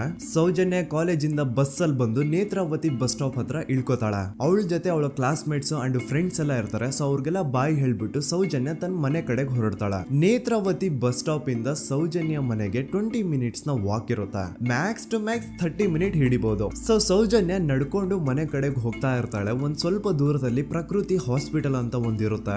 ಅಲ್ಲಿನ ಸೆಕ್ಯೂರಿಟಿ ಗಾರ್ಡ್ ಸೌಜನ್ಯ ನಡ್ಕೊಂಡು ಹೋಗ್ತಾ ಇರೋದನ್ನ ನೋಡ್ತಾನೆ ಕೂಡ. ನಂತರ ಸೌಜನ್ಯ ಒಂದು 10 ನಿಮಿಷ ಹಂಗೆ ಮುಂದೆ ನಡ್ಕೊಂಡು ಹೋಗಾದ್ಮೇಲೆ ಸೌಜನ್ಯಗೆ ತನ್ನ ಮಾವ ಸಿಗ್ತಾರ. ಅವರು ಸೌಜನ್ಯನ ನೋಡಿ ಮಾತಾಡಿಸ್ತಾರೆ. ಯಾಕಮ್ಮ ಕಾಲೇಜಿಂದ ಇಷ್ಟು ಲೇಟ್ ಬರ್ತಿದೀಯಾ ಅಂತ ಕೇಳ್ತಾರೆ. ಆಗ ಸೌಜನ್ಯ ಇಲ್ಲ ಮಾವ, ಕಾಲೇಜಲ್ಲಿ ಸ್ಪೆಷಲ್ ಕ್ಲಾಸ್ ಇತ್ತು ಹಾಗಾಗಿ ಲೇಟ್ ಆಗ್ಬಿಡ್ತು ಅಂತ ಹೇಳಿ ಒಂದೆರಡು ಮಾತಾಡಿಸಿ ನಂತರ ತನ್ನ ಮನೆ ಕಡೆಗೆ ತಾನು ಹೊರಡ್ತಾಳ. ಈಗ ಆ ಒಂದು ಪಾಯಿಂಟ್ ಇಂದ ಸೌಜನ್ಯಗೆ ತನ್ನ ಮನೆ ಹೋಗ್ಲಿಕ್ಕೆ 10 ನಿಮಿಷ ಬೇಕು. ಮ್ಯಾಕ್ಸ್ ಟು ಮ್ಯಾಕ್ಸ್ 20 ಮಿನಿಟ್ ಅನ್ಕೊಳ್ಳಿ. 3:45ಕ್ಕೆ ಕಾಲೇಜ್ ಬಿಟ್ರೆ ಅರೌಂಡ್ 4:30ಗೆ ಮನೇಲಿ ಇರ್ಬೇಕಾಗಿದ್ದು ಹುಡುಗಿ 6:30-7 ಗಂಟೆ ಆಗಿದ್ರು ಮನೆಗೆ ಸೇರಿರಲ್ಲ. ಸೊ ಮನೇಲಿ ಸೌಜನ್ಯ ಅವ್ರ ತಾಯಿಗೆ ಟೆನ್ಷನ್ ಸ್ಟಾರ್ಟ್ ಆಗುತ್ತೆ. ಏನಪ್ಪ ಈ ಹುಡುಗಿ ಎಷ್ಟೊತ್ತಾದ್ರೂ ಇನ್ನು ಮನೆಗ್ ಬಂದಿಲ್ವಲ್ಲ ಅಂತ. ಸೊ ಅವ್ರೇನ್ ಮಾಡ್ತಾರೆ, ಸೌಜನ್ಯ ಅವ್ರ ತಂದೆ ಕಾಲ್ ಮಾಡ್ಬಿಟ್ಟು ರೀ ಹಿಂಗೆ 3:30-4 ಗಂಟೆಗೆ ಕಾಲೇಜಿಂದ ಮನೆಗ್ ಬರ್ತಿದ್ದಿದ್ ನಮ್ ಹುಡುಗಿ ಇವತ್ತು 7 ಗಂಟೆ ಆದ್ರೂ ಇನ್ನು ಮನೆಗ್ ಬಂದಿಲ್ಲ, ನೀವು ಸ್ವಲ್ಪ ಬೇಗ ಮನೆಗ್ ಬಂದು ವಿಚಾರಿಸಿ ಅಂತ ಗಾಬ್ರಿಲಿ ಹೇಳ್ತಾರ. ಸರಿ ಅಂತ ಸೌಜನ್ಯ ಅವ್ರ ತಂದೆ ಮನೆಗ್ ಬಂದ್ಬಿಟ್ಟು ಸೌಜನ್ಯನ ಫ್ರೆಂಡ್ಸ್ ಕ್ಲಾಸ್ ಮೇಟ್ಸ್ ಯಾರ್ದೆಲ್ಲ ಅವ್ರ ಹತ್ರ ನಂಬರ್ ಇರುತ್ತೋ ಅವ್ರಿಗೆಲ್ಲ ಕಾಲ್ ಮಾಡ್ಬಿಟ್ಟು ಸೌಜನ್ಯ ಬಗ್ಗೆ ಕೇಳ್ತಾರ. ನಮ್ ಹುಡುಗಿ ಏನಾದ್ರೂ ನಿಮ್ ಮನೆಗ್ ಬಂದಿದ್ದಾಳ ಅಮ್ಮ ಅಂತ. ಆದ್ರೆ ಸೌಜನ್ಯನ ಫ್ರೆಂಡ್ಸ್ ಅಂಡ್ ಕ್ಲಾಸ್ ಮೇಟ್ಸ್ ಎಲ್ಲ ಇಲ್ಲ ಅಂಕಲ್ ನಮ್ಮ ಮನೆಗಂತೂ ಸೌಜನ್ಯ ಏನು ಬಂದಿಲ್ಲ, ಅವಳು ಬಸ್ ಸ್ಟಾಪ್ ಇಂದ ಸೀದಾ ನಿಮ್ ಮನೆ ಕಡೆಗೇನೆ ಹೊರಟ್ಲಲ್ವಾ, ಯಾಕೆ ಇನ್ನೂ ಬಂದಿಲ್ವಾ ಅಂತ ಕೇಳ್ತಾರ. ಆಗ ಸೌಜನ್ಯ ಅವ್ರ ತಂದೆ ಇಲ್ಲಮ್ಮ ಬಂದಿಲ್ಲ ಹಾಗಾಗಿನೇ ಕಾಲ್ ಮಾಡಿರೋದು ಅಂತ ಹೇಳಿ ಕಾಲ್ ಕಟ್ ಮಾಡ್ತಾರ. ದೆನ್ ಸೌಜನ್ಯ ಅವ್ರ ತಂದೆ ಸೌಜನ್ಯ ಅವ್ರ ಮಾವ ಕಾಲ್ ಮಾಡ್ತಾರ. ಅಳಿಯ ಎಲ್ಲಿದ್ಯಾ, ನನ್ ಮಗಳು ಇನ್ನು ಮನೆಗ್ ಬಂದಿಲ್ಲ, ನೀನೇನಾದ್ರೂ ಅವಳನ್ನ ನೋಡ್ದ ಅಂತ ಕೇಳ್ತಾರ. ಆ ಕಡೆಯಿಂದ ಅವರು ಸೌಜನ್ಯನ ಮಾವ ಹೇಳ್ತಾರೆ, ಹ್ಞೂ ನಾನ್ ನೋಡ್ದೆ, 4:15 ಹಾಗೆ ಆ ಹುಡುಗಿ ಕಾಲೇಜಿಂದ ಬರ್ಬೇಕಾದ್ರೆ ನನಗ್ ಕಾಣಿಸಿದ್ಲು, ನಾನ್ ಸ್ವಲ್ಪ ಮಾತಾಡ್ದೆ ಅವಳ ಹತ್ರ, ಅದಾದ್ಮೇಲೆ ಅವಳು ಮನೆ ಕಡೆ ಹೋದ್ಲಲ್ಲ, ಯಾಕೆ ಇನ್ನೂ ಬಂದಿಲ್ವಾ ಅಂತ ಅವರೇ ಉಲ್ಟಾ ಕ್ವಶನ್ ಕೇಳ್ತಾರ. ಈ ಕಡೆ ಸೌಜನ್ಯ ಅವ್ರ ತಂದೆ ಇಲ್ಲ 7 ಗಂಟೆ ಆದ್ರೂ ಮಗು ಇನ್ನು ಮನೆಗ್ ಬಂದಿಲ್ಲ, ನಮ್ಗೆ ಯಾಕೋ ತುಂಬಾ ಗಾಬರಿ ಆಗ್ತಿದೆ, ನೀನೊಂದ್ ಕೆಲ್ಸ ಮಾಡು, ನಮ್ಮವ್ರನ್ನೆಲ್ಲ ಸೇರ್ಸು, ಎಲ್ರೂ ಸೇರಿ ಹುಡುಕುವ ಅವಳನ್ನ ಅಂತ ಸುಮಾರು ರಾತ್ರಿ 7 ಗಂಟೆಯಿಂದ ಹಿಡಿದು 11 ಗಂಟೆವರೆಗೂ ಸೌಜನ್ಯನ ಮನೆಯವರು ಅಂಡ್ ಊರಿನ ಜನ 200-300 ಜನ ಸೇರ್ಕೊಂಡು ಸೌಜನ್ಯನ ಹುಡುಕ್ತಾರೆ. ಆದ್ರೆ ಸೌಜನ್ಯನ ಒಂದು ಸುಳಿವು ಸಿಗಲ್ಲ. ಸೊ ಕೊನೆಗೆ ಸಹಾಯ ಕೇಳ್ತಾ ರಾತ್ರಿ 11 ಗಂಟೆ ಹಾಗೆ ಸೌಜನ್ಯನ ತಂದೆ ತಾಯಿ ಅಂಡ್ ಊರಿನ ಜನ ಎಲ್ಲ ಬೆಳ್ತಂಗಡಿ ಪೊಲೀಸ್ ಸ್ಟೇಷನ್ ಹತ್ರ ಹೋಗ್ತಾರ. ಅಲ್ಲಿ ಪೊಲೀಸ್ ಅವ್ರ ಹತ್ರ ಕಾಲೇಜ್ ಹೋಗಿದ್ ನಮ್ ಹುಡುಗಿ ಇಷ್ಟೊತ್ತಾದ್ರೂ ಇನ್ನು ಮನೆಗ್ ಬಂದಿಲ್ಲ, ಎಷ್ಟು ಹುಡುಕಿದ್ರು ಸಿಗ್ತಾ ಇಲ್ಲ, ಸೊ ಪ್ಲೀಸ್ ಒಂದು ಮಿಸ್ಸಿಂಗ್ ರಿಪೋರ್ಟ್ ನ ಫೈಲ್ ಮಾಡಿ ನಮ್ ಹುಡುಗಿನ ಹುಡುಕೊಡಿ ಅಂತ ಕೇಳ್ಕೊತಾರ. ಆದ್ರೆ ಪೊಲೀಸ್ ಅವರು ಒಪ್ಪಲ್ಲ. ಇಲ್ಲ ಯಾವುದೇ ಪರ್ಸನ್ ಮಿಸ್ಸಿಂಗ್ ಆದ್ರೆ ಆಫ್ಟರ್ 24 ಅವರ್ಸ್ ಆದ್ಮೇಲೆನೆ ರಿಪೋರ್ಟ್ ಫೈಲ್ ಮಾಡಕ್ಕಾಗೋದು. ಸೊ ನೀವ್ ಒಂದ್ ಕೆಲ್ಸ ಮಾಡಿ, ಈಗ ಮನೆಗ್ ಹೋಗಿ ನಾಳೆ ಬೆಳಿಗ್ಗೆವರೆಗೂ ನೋಡಿ, ನಾಳೆ ಬೆಳಿಗ್ಗೆವರೆಗೂ ನಿಮ್ ಮಗಳು ನಿಮ್ ಮನೆಗ್ ಬಂದಿಲ್ಲ ಅಂತಂದ್ರೆ ಆಗ ಬಂದ್ಬಿಟ್ಟು ಮಿಸ್ಸಿಂಗ್ ರಿಪೋರ್ಟ್ ನ ಫೈಲ್ ಮಾಡಿಸಿ ಅಂತ ಹೇಳಿ ಕಳಿಸ್ತಾರ. ಆಗ ಆಲ್ಮೋಸ್ಟ್ ಮಿಡ್ ನೈಟ್ ಆಗಿರೋದ್ರಿಂದ ಅಂಡ್ ಮಳೆ ಬೇರೆ ತುಂಬಾ ಜೋರಾಗಿ ಬರ್ತಾ ಇರುತ್ತೆ. ಸೊ ಈ ಸಿಚುವೇಶನ್ ಅಲ್ಲಿ ಸೌಜನ್ಯನ ಹುಡುಕ್ಲಿಕ್ಕೆ ಆಗಲ್ಲ. ನಾಳೆ ಬೆಳಿಗ್ಗೆ ಸೇರ್ಕೊಂಡು ಅಗೇನ್ ಎಲ್ರು ಸೌಜನ್ಯನ ಹುಡುಕುವ ಅಂತ ಸೌಜನ್ಯನ ಮನೆಯವರು ಅಂಡ್ ಊರಿನ ಜನ ಎಲ್ರು ತಮ್ಮ ಮನೆಗೆ ಹೋಗ್ಬಿಡ್ತಾರ. ನೆಕ್ಸ್ಟ್ ದಿನ ಅಂದ್ರೆ 10 ಅಕ್ಟೋಬರ್ 2012 ಬುಧವಾರದ ದಿನ ಬೆಳಿಗ್ಗೆ 10 ಗಂಟೆ ಹಾಗೆ ಸೌಜನ್ಯನ ಮನೆಯವರು ಅಂಡ್ ಊರಿನ 200-300 ಜನ ಸೇರ್ಕೊಂಡು ಅಗೇನ್ ಸೌಜನ್ಯಗೋಸ್ಕರ ಹುಡುಕಾಟ ಸ್ಟಾರ್ಟ್ ಮಾಡ್ತಾರ. ಹುಡುಕಾಟ ಪ್ರಾರಂಭಿಸಿದ್ದು ವಿತಿನ್ 2 ಅವರ್ಸ್ ಒಳಗಡೆನೆ ಸೌಜನ್ಯ ಸಿಗ್ತಾಳೆ. ಆದ್ರೆ ಶವ ಆಗಿ ಆ 200-300 ಊರಿನ ಜನ ಎಲ್ಲ ಸೇರ್ಕೊಂಡು ಏನ್ ಸೌಜನ್ಯನ ಹುಡುಕ್ತಾ ಇದ್ರು ಅದರಲ್ಲಿ ಯಾರೋ ಒಬ್ರಿಗೆ ಸೌಜನ್ಯನ ಮನೆಯಿಂದ ಕೇವಲ 10 ನಿಮಿಷ ದೂರದಲ್ಲಿರುವಂತಹ ಒಂದು ಹಳ್ಳನ ದಡದಲ್ಲಿ ಸೌಜನ್ಯ ಮೃತದೇಹ ಸಿಗುತ್ತಾ. ಈಗ ಸತ್ತಿರುವಂತಹ ಸೌಜನ್ಯನ ಡೆಡ್ ಬಾಡಿ ಯಾವ ಒಂದು ಕಂಡೀಷನ್ ಅಲ್ಲಿ ಇತ್ತು ಅಂತ ಹೇಳ್ತೀನಿ, ಸ್ವಲ್ಪ ಗಮನ ಇಟ್ಟು ಕೇಳಿಸ್ಕೊಳ್ಳಿ. ಅವಳ ಕೈಗಳನ್ನ ಅವಳದೇ ದುಪಟ್ಟ ಅಂಡ್ ID ಕಾರ್ಡ್ ಇಂದ ಮರಕ್ಕೆ ಕಟ್ಟಿರ್ತಾರ. ಅವಳ ಬಾಡಿ ಎಲ್ಲ ನೇಕೆಡ್ ಇರುತ್ತೆ, ಮೈ ಮೇಲೆ ಸರಿಯಾದ ಬಟ್ಟೆ ಇರಲ್ಲ, ಮೈ ಮೇಲೆ ಮಲ್ಟಿಪಲ್ ಕಟ್ ಮಾರ್ಕ್ಸ್ ಇರುತ್ತೆ, ತುಂಬಾ ಜೋರಾಗಿ ಹೊಡೆದಿರುವಂತಹ ಗಾಯಗಳು ಮೈ ಮೇಲೆ ಎದ್ದು ಕಾಣಿಸ್ತಿರ್ತವೆ. ಅವಳ ರಿಪ್ಸ್ ಎದೆ ಭಾಗದ ಮೂಳೆಗಳೆಲ್ಲ ಮುರಿದು ಹೋಗ್ಬಿಟ್ಟಿರ್ತವೆ. And most brutal part is ಅವಳ ಯೋನಿ, ಅವಳ ಏನಿತ್ತು ಅದ್ರ ಒಳಗಡೆ 6 ಇಂಚ್ ಮಣ್ಣು ತುಂಬಿರ್ತಾರೆ. ಆ ಬಾಡಿ ಕಂಡೀಷನ್ ನ ನೋಡಿದಾದ್ಮೇಲೆ ಒಂದಂತೂ ತುಂಬಾ ಕ್ಲಿಯರ್ ಆಗಿ ಅರ್ಥ ಆಗುತ್ತೆ, ಅವಳನ್ನ ಯಾರೋ ತುಂಬಾ ಫೋರ್ಸ್ಫುಲಿ ಮಾಡಿ ನಂತರ ನಿರ್ದಯವಾಗಿ ಸಾಯಿಸಿದ್ದಾರೆ ಅಂತ. ಇಲ್ಲಿ ಕ್ರಿಮಿನಲ್ಸ್ ನ ಬುದ್ಧಿವಂತಿಕೆ ನೋಡಿ ಪೊಲೀಸ್ ಅವ್ರಿಗೆ ಏನೂ ಸುಳಿವು ಸಿಗ್ಬಾರ್ದು ಅಂತ ಅವಳ ಯೋನಿ ಒಳಗಡೆ 6 ಇಂಚ್ ಅಷ್ಟು ಮಣ್ಣು ತುಂಬ ಹೋಗಿರ್ತಾರೆ. ಸೊ ದೆನ್ ಪೊಲೀಸ್ ಅವ್ರಿಗೆ ವಿಷಯ ಗೊತ್ತಾಗುತ್ತೆ. ಅವರು ಸ್ಪಾಟ್ ಗೆ ಬಂದು ಸೌಜನ್ಯನ ಬಾಡಿನ ರಿಕವರ್ ಮಾಡಿ ಆ ಒಂದು ಸ್ಪಾಟ್ ನ ಕಂಪ್ಲೀಟ್ ಸೀಸ್ ಮಾಡ್ತಾರೆ. ಒಬ್ಳು ಸಾಮಾನ್ಯ ಮಿಡಲ್ ಕ್ಲಾಸ್ ಹುಡುಗಿ, ಒಬ್ಳು ವೆರಿ ಬ್ರೈಟ್ ಸ್ಟೂಡೆಂಟ್ ನ ಈ ಮಟ್ಟಿಗೆ ಇಷ್ಟು ನಿರ್ದಯವಾಗಿ ಸಾಯಿಸಿರೋದು ಯಾರು? ಇನ್ ಕೇಸ್ ಏನಾದ್ರೂ ಈ ಕ್ರೈಮ್ ಮಾಡಿದವನು ಸಿಕ್ಕಿ ಬಿದ್ರೆ ಅವನ್ನ ಸುಮ್ನೆ ಬಿಡಬಾರ್ದು ಅಂತ ಜನ ಆಕ್ರೋಶ ವ್ಯಕ್ತಪಡಿಸ್ತಾರೆ. ಅಂಡ್ ಗೆಸ್ ವಾಟ್, ನಮ್ ಪೊಲೀಸ್ ಅವರು ಇಷ್ಟೊಂದು ಫಾಸ್ಟ್ ಆಗಿ ಇನ್ವೆಸ್ಟಿಗೇಷನ್ ಕಂಪ್ಲೀಟ್ ಮಾಡ್ತಾರೆ ಅಂತ ನಾನಂತೂ ಎಕ್ಸ್ಪೆಕ್ಟ್ ಮಾಡಿರ್ಲಿಲ್ಲ. ಅಂಡ್ ಈವನ್ ಈ ಒಂದು ವಿಷಯದಿಂದ ಊರಿನ ಜನನು ಶಾಕ್ ಆಗ್ತಾರೆ. ಸೌಜನ್ಯ ಬಾಡಿ ಸಿಕ್ಕಿದ್ದ ನೆಕ್ಸ್ಟ್ ದಿನ ಅಂದ್ರೆ 11 ಅಕ್ಟೋಬರ್ 2012 ಸಂಜೆ 5 ಗಂಟೆ ಹಾಗೆ ಯಾರು ಸೌಜನ್ಯನ ಪಂಡು ಮರ್ಡರ್ ಮಾಡಿದ್ನೋ ಆ ಕ್ರಿಮಿನಲ್ ಕೂಡ ಸಿಕ್ಕಿ ಬೀಳ್ತಾನೆ. ಈಗ ನೀವು ಥಿಂಕ್ ಮಾಡ್ಬೋದು, ಸೌಜನ್ಯನ ಯಾರು ಮರ್ಡರ್ ಮಾಡಿದ್ರು ಅಂಡ್ ಯಾರ ಕ್ರೈಮ್ ನ ಮಾಡಿದ್ರು ಅವನು ನೆಕ್ಸ್ಟ್ ದಿನಾನೇ ಸಿಕ್ಕಿ ಬಿದ್ದ. ಹಾಗಿದ್ರೆ ಈ ಕೇಸ್ ಯಾವಾಗ್ಲೂ ಕ್ಲೋಸ್ ಆಗ್ಬಿಡ್ಬೇಕಿತ್ತು. ಆದ್ರೂ ಸ್ಟಿಲ್ ಇವತ್ತಿನ ದಿನವರೆಗೂ ಯಾಕೆ ಈ ಕೇಸು ಪದೇ ಪದೇ ನ್ಯೂಸ್ ಅಲ್ಲಿ ಬರುತ್ತೆ ಅಂದ್ರೆ, ನಮ್ ದೂತ ಸಭೆಯ ಪ್ರಜೆಗಳೇ ರೆಡಿ ಆಗಿ, ಆರೋಪಿ ಸಿಕ್ಕಾದ್ಮೇಲೆ ಈ ಕೇಸು ಕ್ಲೋಸ್ ಆಗಿಲ್ಲ. ಆಕ್ಚುಲಿ ಈ ಕೇಸು ಓಪನ್ ಆಗಿದ್ದೆ ಈಗ. ನೋಡಿ, ಸೌಜನ್ಯನ ಬಾಡಿ ಸಿಕ್ಕಿದ್ದು ನೆಕ್ಸ್ಟ್ ದಿನ ಅಂದ್ರೆ 11 ಅಕ್ಟೋಬರ್ 2012. PSI ಯೋಗೇಶ್ ಅವರು ಯಾರನ್ನ ಈ ಕೇಸಲ್ಲಿ ಅರೆಸ್ಟ್ ಮಾಡಿದ್ರು ಅಂದ್ರೆ ಆತನ ಹೆಸರು ಬಂದು ಸಂತೋಷ್ ರಾವ್. 28-29 ವಯಸ್ಸಿರುವಂತಹ Santosh Rao first of all ಧರ್ಮಸ್ಥಳದವನು ಅಲ್ವೇ ಅಲ್ಲ, ಅವನು ಶೃಂಗೇರಿ ಅವನು. ಸಂತೋಷ್ ರಾವ್ ನ ತಂದೆ ಸ್ಕೂಲ್ ಟೀಚರ್ ಅಂಡ್ ತಾಯಿ ಹೌಸ್ ವೈಫ್. ಸಂತೋಷ್ ಮೊದ್ಲಿಂದನೂ ಒಂದ್ ಸ್ವಲ್ಪ ಮೆಂಟಲಿ ಇಲ್ಲಿರೋದ್ರಿಂದ ಅವನಿಗೆ ವಿದ್ಯೆ ಬರಹ ಅನ್ನೋದು ತಲೆಗೆ ಹೋಗಿರಲ್ಲ. ಹಾಗಾಗಿ ಅವನು ಶೃಂಗೇರಿಯಲ್ಲಿ ಒಂದು ಹೋಟೆಲ್ ಅಲ್ಲಿ ಕೆಲಸ ಮಾಡ್ತಿರ್ತಾನೆ. ಮೆಂಟಲಿ ಅನ್ಸ್ಟೇಬಲ್ ಇದ್ರೂ ಸಹ ಈತನಿಗೆ ದೇವ್ರ ಮೇಲೆ ಬಹಳ ನಂಬಿಕೆ ಇರುತ್ತೆ. ಹಾಗಾಗಿ ತಿಂಗಳಿಗೆ ಒಮ್ಮೆ ಆದ್ರೂ, ಅಟ್ಲೀಸ್ಟ್ 2 ತಿಂಗಳಿಗೆ ಒಮ್ಮೆ ಆದ್ರೂ ಈತ ಯಾವ್ದಾದ್ರು ಒಂದು ಪುಣ್ಯಕ್ಷೇತ್ರಕ್ಕೆ ವಿಸಿಟ್ ಮಾಡಿ ಬರ್ತಿರ್ತಾನೆ. ಹಾಗೇನೆ ಈ ಸತಿನೂ ಸಹ ಈತ ಧರ್ಮಸ್ಥಳಕ್ಕೆ ಬಂದಿರ್ತಾನೆ. ಇವನು ಧರ್ಮಸ್ಥಳಕ್ಕೆ ಬಂದಿದ್ದು ದಿನಾಂಕ 9 ಅಕ್ಟೋಬರ್ 2012. ಈ ದಿನಾಂಕನ ಸ್ವಲ್ಪ ನೋಟ್ ಮಾಡಿ ಇಟ್ಕೊಳ್ಳಿ, ಯಾಕಂತಂದ್ರೆ ಮುಂದೆ ಈ ಕೇಸಲ್ಲಿ ಇದೇ ಮೇಜರ್ ಟರ್ನಿಂಗ್ ಪಾಯಿಂಟ್. ಸೊ ಸೌಜನ್ಯನ ಡೆತ್ ಆಗಿಂತ ಒಂದು ದಿನ ಹಿಂದೆ ಧರ್ಮಸ್ಥಳಕ್ಕೆ ಬಂದಿರುವಂತಹ ಸಂತೋಷ್ ರಾವ್ಗೆ ಎಲ್ಲೂ ಉಳ್ಕೊಳ್ಳಿಕ್ಕೆ ಹೋಟೆಲ್ ಅಲ್ಲಿ ಅಥವಾ ಲಾಡ್ಜ್ ಅಲ್ಲಿ ರೂಮ್ ಸಿಗಲ್ಲ.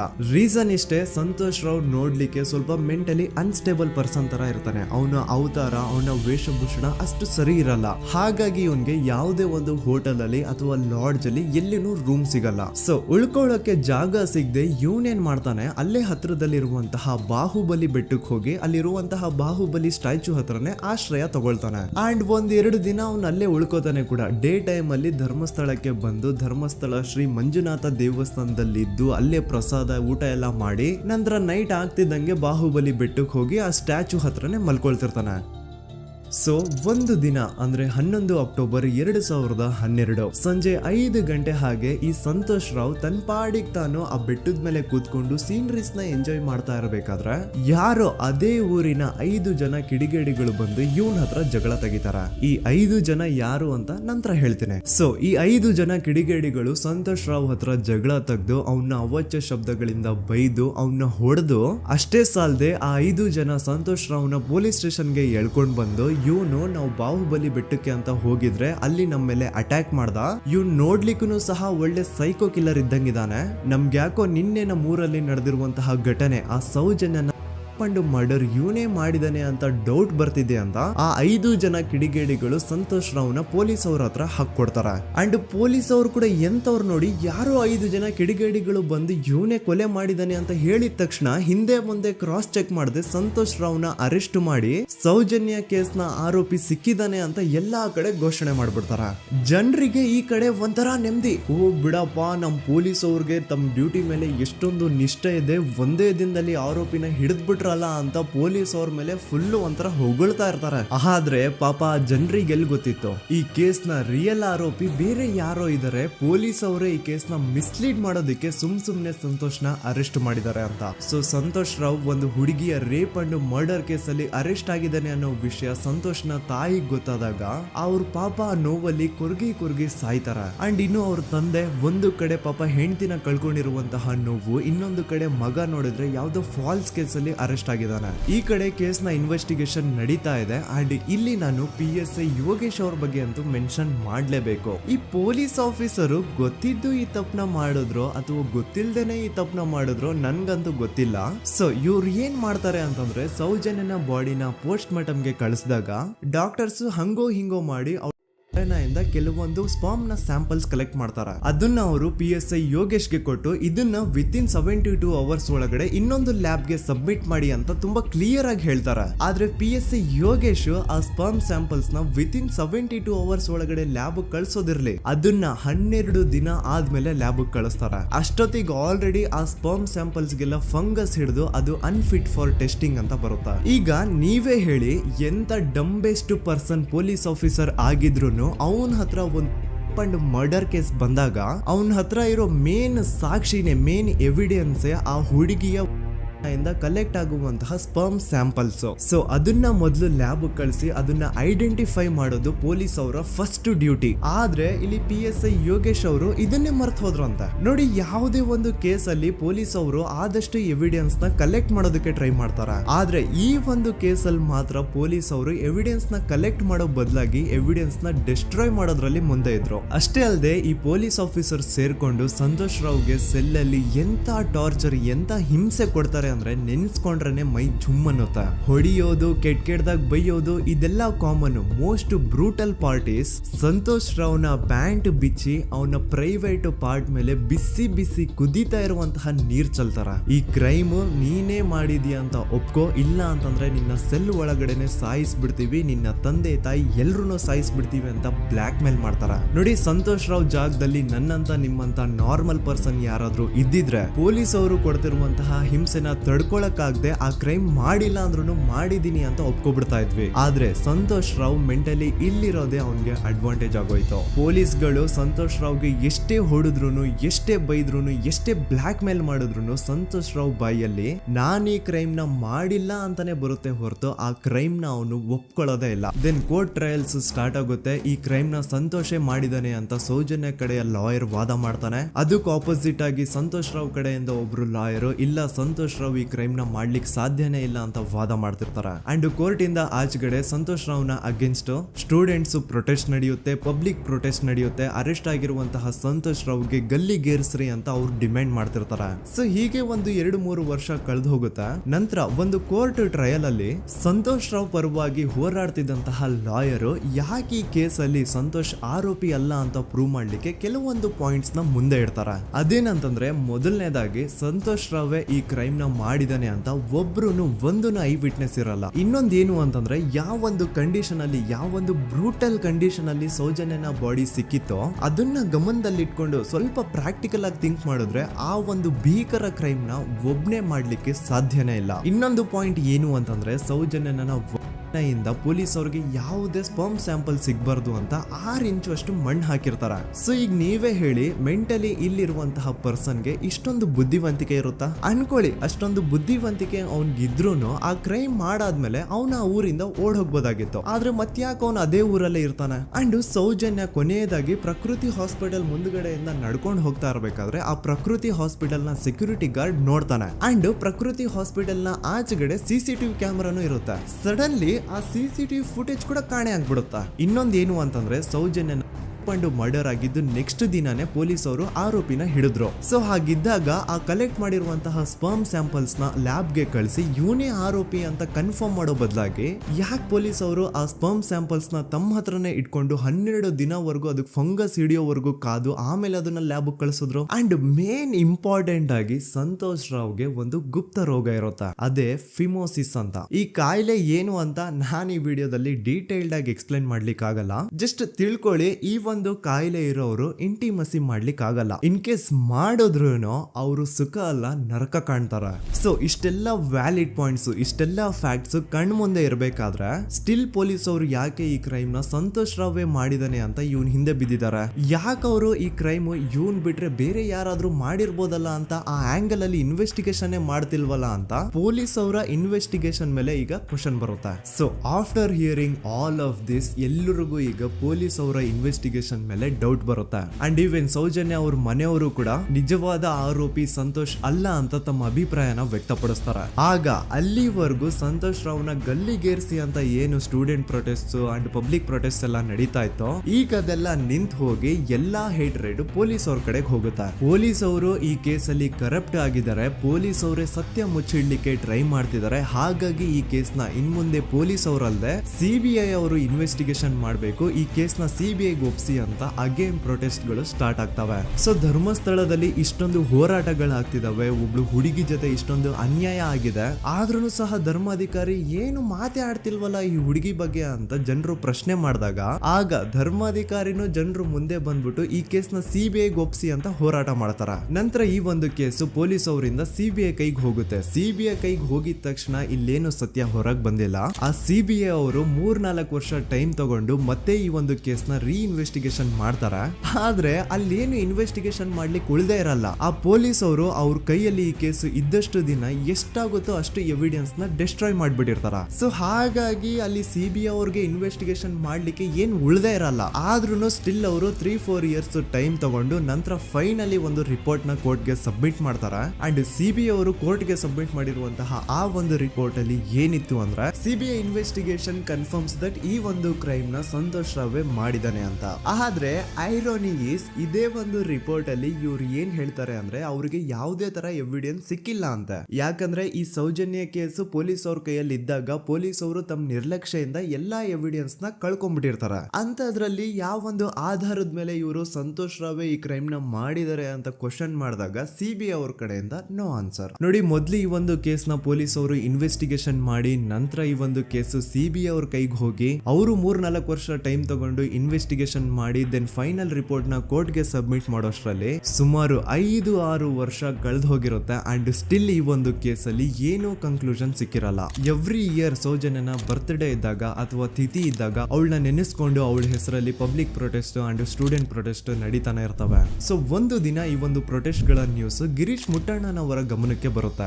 ಯಾರು ಈ ಗಿರೀಶ್ ಮುಟ್ಟಣ್ಣನವರ ಅಂದ್ರೆ ಇವರು very honest X police man. ನೀವು ನಂಬಲ್ಲ, ಇವ್ರು ಪೊಲೀಸ್ ಆಫೀಸರ್ ಇದ್ದಾಗ ಪಬ್ಲಿಕ್ ಅಲ್ಲಿ ಒಬ್ಬ MLA ಹೊಡೆದಿರ್ತಾರ. ಅಷ್ಟೇ ಅಲ್ಲ, ಪೊಲೀಸ್ ಡಿಪಾರ್ಟ್ಮೆಂಟ್ ಅಲ್ಲಿ ಕರಪ್ಷನ್ ಇದೆ, ಕರಪ್ಷನ್ ಇದ್ದಿದ್ ಕಡೆ ನಾನ್ ಇರಲ್ಲ ಅಂತ ಹೇಳ್ಬಿಟ್ಟು ತಮ್ಮ ಪೊಲೀಸ್ ಡ್ಯೂಟಿನ ಬಿಟ್ಬಿಟ್ಟು ಈಗ ಸಮಾಜದಲ್ಲಿ ಏನೇ ಅನ್ಯಾಯ ಆಗಿದ್ರು ಅದ್ರ ಅಗೇನ್ಸ್ಟ್ ವಾಯ್ಸ್ ರೈಸ್ ಮಾಡ್ತಿದಾರ. ಸೊ ಈ ಗಿರೀಶ್ ಮುಟ್ಟಣ್ಣನವರಿಗೆ ಸೌಜನ್ಯ ಕೇಸ್ ಬಗ್ಗೆ ಗೊತ್ತಾದಾಗ ಅವ್ರಿಗೆ ಈ ಕೇಸು ತುಂಬಾನೇ ಕಾಡುತ್ತೆ.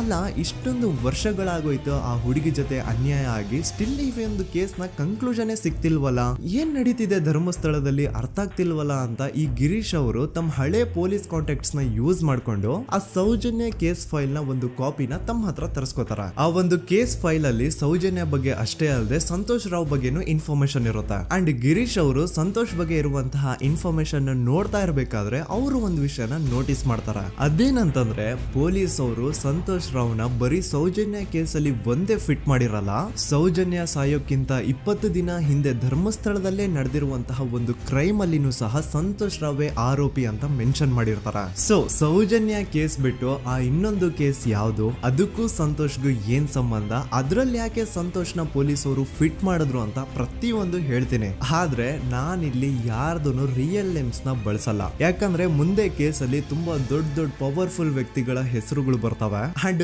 ನನ್ ವಿಡಿಯೋ ಯೂಟ್ಯೂಬ್ ಇಂದ ಡಿಲೀಟ್ ಆಗೋದು ನನ್ಗೆ ಇಷ್ಟ ಇಲ್ಲ. ಹಾಗಾಗಿ ನಾನಿಲ್ಲಿ ಯಾರ್ದು ರಿಯಲ್ ನೇಮ್ಸ್ ನ ಬಳಸ್ತಿಲ್ಲ. ಬಟ್ ಯಾರ ಬಗ್ಗೆ ಹೇಳ್ತಿದ್ದೀನಿ ಅಂತ ಒಂದ್ ಸ್ವಲ್ಪ ನೀವೇ ಅರ್ಥ ಮಾಡ್ಕೊಳ್ಳಿ.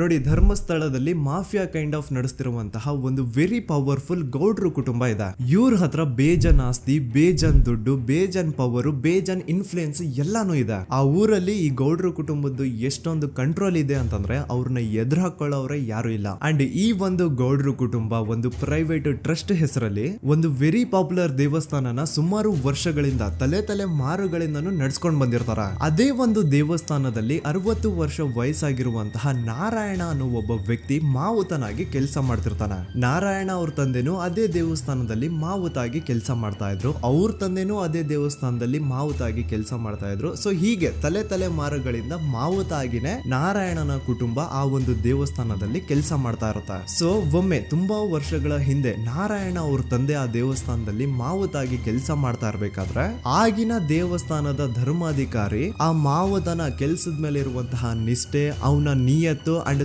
ತಲೆಮಾರುಗಳಿಂದ ಅವರು ದೇವಸ್ಥಾನಕ್ಕೆ ಸಲ್ಲಿಸ್ತಿರುವಂತಹ ಸೇವೆನ ಮೆಚ್ಚಿ ಆ ಧರ್ಮಾಧಿಕಾರಿ ಆ ನಾರಾಯಣ ಅವ್ರ ತಂದೆ ಆ ಮಾವುತನಿಗೆ ಒಂದು ಜಮೀನ್ ಕೊಡ್ತಾರೆ ಆಸ್ ಎ ಗಿಫ್ಟ್ ಆಗಿ. ಸೊ ಈಗ ಫ್ಲಾಶ್ ಬ್ಯಾಕ್ ಇಂದ ಒಂದ್ ಸ್ವಲ್ಪ ಮುಂದೆ ಬರುವ 2010-11ರಲ್ಲಿ ಯಾವೊಂದು ಜಮೀನ ಆಗಿನ ಧರ್ಮಾಧಿಕಾರಿ ನಾರಾಯಣ ಅವ್ರ ತಂದೆಗೆ ಆಸ್ ಎ ಗಿಫ್ಟ್ ಆಗಿ ಕೊಟ್ಟಿದ್ರು, ಈಗ ನಾರಾಯಣ ಅವ್ರ ತಂದೆ ಸತ್ ಹೋಗಿ ಆ ಒಂದು ಜಮೀನು ನಾರಾಯಣ ಹೆಸರಿಗೆ ಆಗಿರುತ್ತೆ. ಅಂಡ್ ಆಗಷ್ಟೇ ಗೊತ್ತಾಗುತ್ತೆ ಆ ಜಮೀನ ವೆರಿ ಆಪೋಸಿಟ್ ಒಂದು ದೊಡ್ಡ ಹೈವೇ ಬರ್ತಿದೆ ಅಂಡ್ ಅದರಿಂದ ಜಮೀನ ರೇಟು 10 ಪಟ್ಟು ಜಾಸ್ತಿ ಆಗುತ್ತೆ ಅಂತ. ಸೊ ಈ ವಿಷಯ ಗೊತ್ತಾಗಿ ನೋಡಿ ದಾನ ಮಾಡದಂತಹ ಧರ್ಮಾಧಿಕಾರಿ ಅಂತೂ ಸತ್ ಹೋದ್ರು, ಆದ್ರೆ ಅವ್ರ ಮುಂದಿನ ಪೀಳಿಗೆ ಅವ್ರಿಗೆ ಈ ಜಮೀನ್ ಮೇಲೆ ಕಣ್ಬಿದ್ದು ನಾರಾಯಣ ಅವ್ರ ಹತ್ರ ಆ ಜಾಗನ ವಾಪಸ್ ಕೇಳ್ತಾರ. ಆದ್ರೆ ನಾರಾಯಣ ಕೊಡಲ್ಲ. ಇಲ್ಲ ನಾನ್ ಯಾಕೆ ಕೊಡ್ಲಿ, ನಮ್ ತಂದೆಯಿಂದ ಸಿಕ್ಕಿರುವಂತಹ ಜಮೀನ್ ಇದು, ನಮ್ ತಂದೆಯ ಕೊನೆ ಗುರುತು ಇದು ನನ್ನ ಹತ್ರ ಇರೋದು, ಸೊ ಇದನ್ನ ನಾನು ಯಾವುದೇ ಕಾರಣಕ್ಕೂ ಬಿಟ್ಕೊಡಲ್ಲ ಅಂತ ಆ ಗೌಡ್ರು ಕುಟುಂಬನ ನಾರಾಯಣ ಎದುರು ಹಾಕೋತಾರ.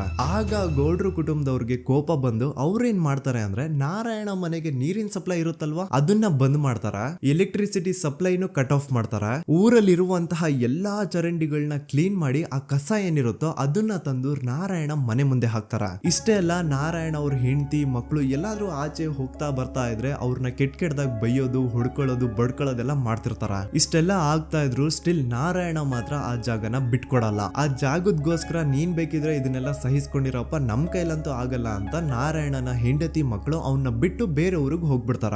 ಈಗ ಮನೆಯಲ್ಲಿ ನಾರಾಯಣ ಅಂಡ್ 45 ವರ್ಷ ವಯಸ್ಸಿರುವಂತಹ ನಾರಾಯಣ ಅವ್ರ ತಂಗಿ ಯಮುನಾ ಅವ್ರು ಮಾತ್ರ ಇಬ್ರೇ ಇರ್ತಾ ಇದ್ರು.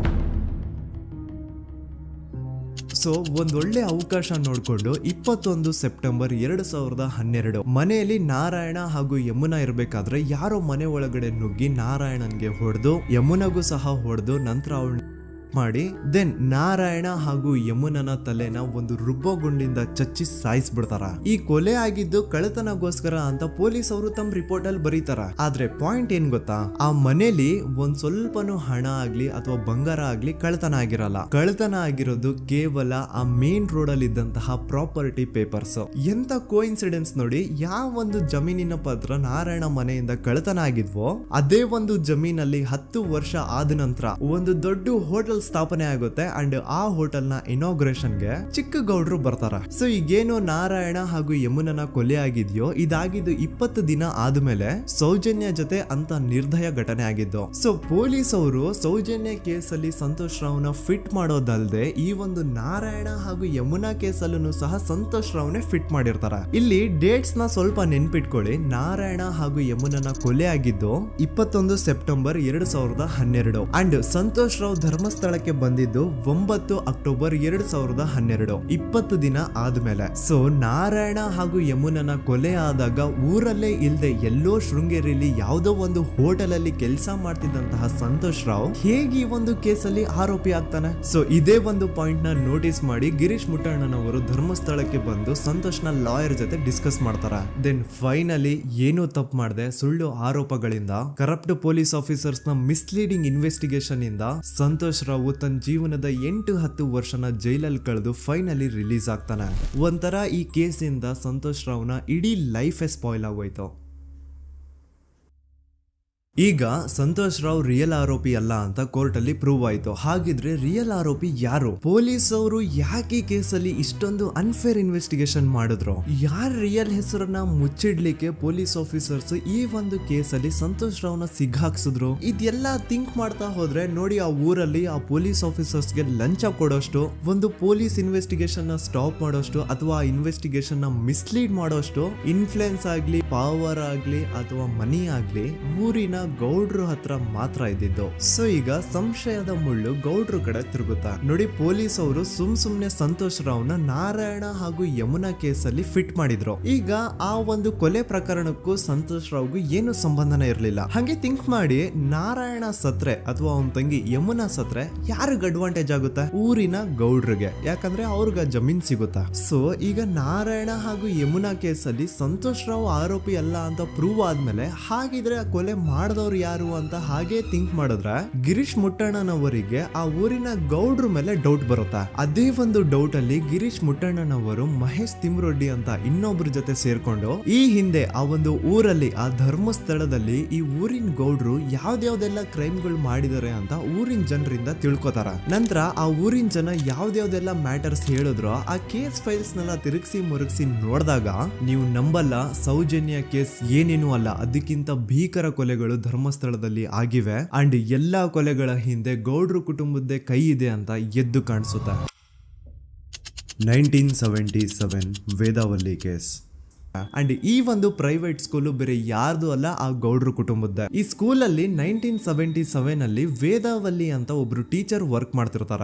ವೇದಾವಲ್ಲಿ ಆ ಟೀಚರ್ ಜಾಬ್ಗೆ ತುಂಬಾನೇ ಓವರ್ ಕ್ವಾಲಿಫೈಡ್. ಅವರ ಕ್ವಾಲಿಫಿಕೇಶನ್ಸ್ ನ ಗಮನದಲ್ಲಿ ಇಟ್ಕೊಂಡ್ರೆ ಅವ್ರಿಗೆ HM ಅಥವಾ ಪ್ರಿನ್ಸಿಪಲ್ ನ ಪೋಸ್ಟ್ ಸಿಗ್ಬೇಕು. ಆದ್ರೂ ಸಹ ವೇದಾವಲ್ಲಿ ಆಸ್ ಎ ಟೀಚರ್ ಆಗಿನೇ ಕೆಲಸ ಮಾಡ್ಕೊಂಡು ಹೋಗ್ತಿರ್ತಾರ.